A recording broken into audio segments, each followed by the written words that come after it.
والشمس وضحاها والقمر إذا تلاها والنهار إذا جلاها والليل إذا يغشاها والسماء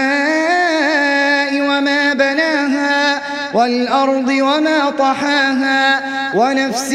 وما سواها فألهمها فجورها وتقواها قد أفلح من زكاها وقد خاب من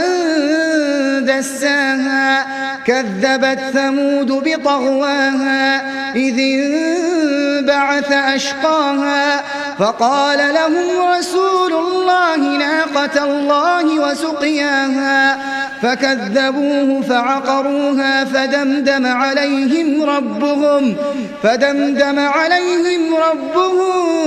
بذنبهم فسواها ولا يخاف عقباها